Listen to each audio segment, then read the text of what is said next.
Thanks for making the Locked On Ole Miss podcast your first listen every day. For your second listen, check out Locked On SEC. Chris Gordy does a fantastic job, and all my everydayers should know I talk about Locked On SEC quite a bit. So listen to Chris Gordy, hear what he has to say, and he will not steer you wrong. Hi, I'm Stephen Willis. This is the Locked On Ole Miss podcast, and we are going to do our Alabama Crimson Tide game preview. It is week 4 of the season, and I expect this Alabama preview to be unlike any that you've heard in the last probably 13 years, okay? Doesn't mean the result's going to change, but this is a different type preview, and I think everybody needs to be aware of how that goes. Last season, Alabama went 11-2. They went 6-2 in the SEC. They played in the Sugar Bowl. They beat Kansas State. 11-2, they were 2 plays away from being undefeated last season. They were also 2 plays away from being in the Music City Bowl.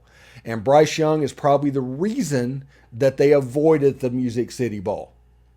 Just honestly, just being real about it. With the exception of the Texas A&M game whenever Jalen Millrow was the quarterback in the game. But without Bryce Young, they're probably in a lower level bowl outside of the New Year's Six.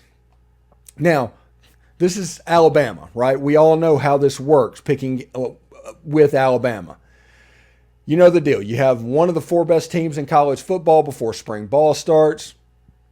We know you have one of the 4 best teams in college football. And, of course, the playoff committee knows that you're one of the best teams in college football. That's your starting point. All you have to do is finish the regular season with 1 loss and you're in. That's asking for something amazing out of just everyone else, but that's kind of part of Alabama's DNA. They've earned this.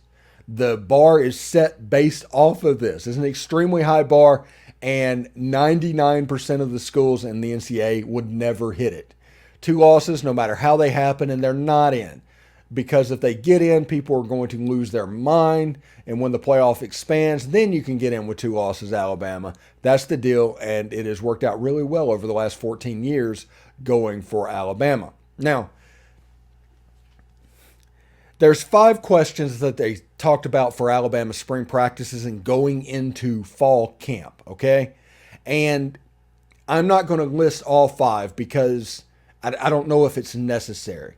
But there's 3 of them that I want to talk about because if any other school had all 3 of these on one list, they'd be predicting them to go to the Birmingham Bowl. Now, I do realize that Alabama has some elite talent all over the field, except at quarterback, which is another red flag. But one of the reasons that they're talking right now is Tommy Reese is taking over the offense. He was the offensive coordinator at Alabama. He is known as a little bit of a whiz kid. Bill Bryan, there's no O, by the way. Just get that joke? You get it? Departed Tuscaloosa for a return to the NFL and the New England Patriots staff in the offseason.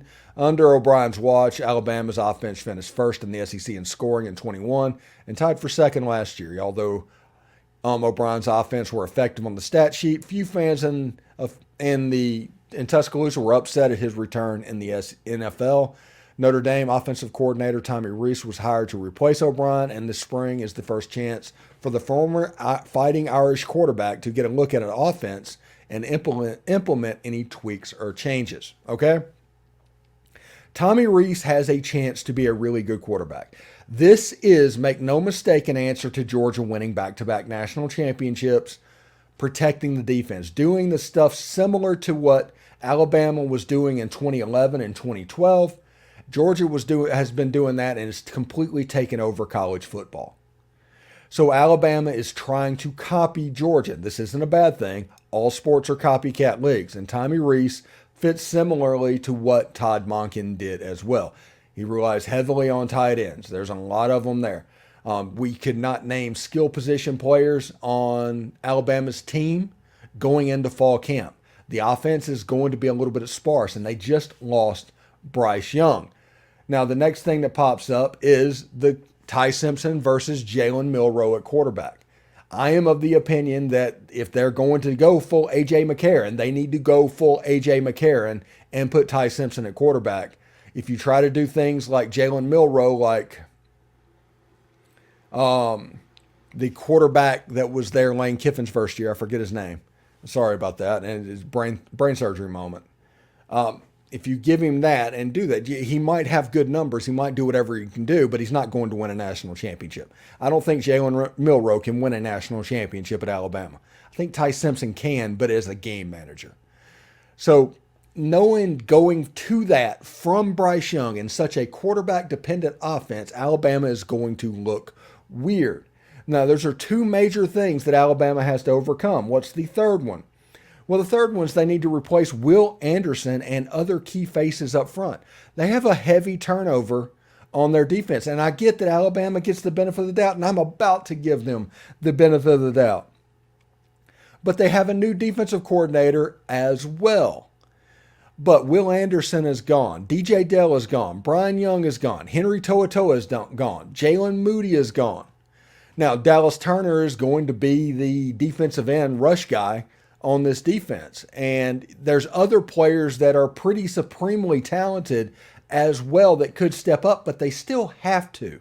If there's any kind of a learning curve, Alabama could be in a little bit of trouble. And I tell you all of this because it's the truth. It's not anything sugarcoating what's going on. After Alabama's first 6 games, they could be 3-3. They could also be 5-1. I do not think they can be 6-0. We'll go over that right now. Here is their first 6 games. They play versus Middle Tennessee, versus Texas, at South Florida, versus Ole Miss, at Mississippi State, at Texas A&M. I think Texas A&M is going to be a problem for Alabama. They've been a problem for Alabama in the last 2 years. They've got the talent to match up with Alabama. I think Lane Kiffin wants to beat Nick Saban more than probably any other team on his schedule. That is going to be a difficult game. And the Texas game, they are coming for blood. Those are 3 games that you can look at in the worst case situation for Alabama. Those are 3 games that you need to look at. Now, if you look at the ESPN FPI, Alabama is rated as an 89% chance of winning that game. Ole Miss has a 10% chance of winning that game. So probability is not in Ole Miss's favor. Now, if we do the W's and losses on Ole Miss's schedule, I am going to call this an L. I think for all the reasons I talked about, I could talk myself into Ole Miss winning this game. And by the time the game actually happens and the 4th game of the schedule is actually here, I may predict Ole Miss to win the game. But looking at that, whenever Alabama gets all of the benefit of the doubt, whenever you look at what they can do and the athletes they have all over the place, it's like, well, I don't care if they got a guy that got beat out at Notre Dame at quarterback. They still have Dallas Turner, and until I see otherwise, I'm just going to assume that he knows how to deal with it. He's going to be a dude. Defensive line wise, I think they're going to be a dude. Kool-Aid McKinstry is probably going to be the best cornerback in the Southeastern Conference. There's going to be guys on this team, and because of that, I just think they're going to figure it out. I think that Texas game is going to scare them. They might actually lose that game, and if that happens, that could be the worst possible situation for Ole Miss, and it will make that game in Tuscaloosa even more. But if Ole Miss can get Alabama, and Alabama starts off the season 2-2, with Texas A&M still left to come, you're looking at a situation where Alabama may not be as good as we think they are going to be. I think there's a situation where Alabama can win 10 games next year. I think there's a situation where they can win 7. And it sounds weird talking about Alabama, but I just think that is the case. But they get the benefit of the doubt. And Ole Miss, in that game, we chalked that one up as an L. And there's a whole lot of water that needs to go into the bridge between now and then. But while we're giving out the benefit of the doubt, Alabama's always going to receive it. They just are. Anyway, thank you for making the Locked On Ole Miss podcast your first listen every day. We are free and available wherever you get your podcast, including YouTube. Be sure to subscribe to the YouTube channel, by the way, and tell a friend if you don't mind as well. We're available wherever you get your podcast. We're part of the Locked On Podcast Network, your team every day, Ole Miss every day. We are continuing to work towards media days. It's the dog days of summer. The heat dome is over us in Central Florida, and we have 110-degree heat indexes happening all over the place. I hope everybody is staying safe. I hope everybody is having a good time, and I hope everybody is enjoying their summer. Tune in tomorrow. We will keep going about this march to Media Days. Anyway, thank you very much for tuning in. We'll see you then.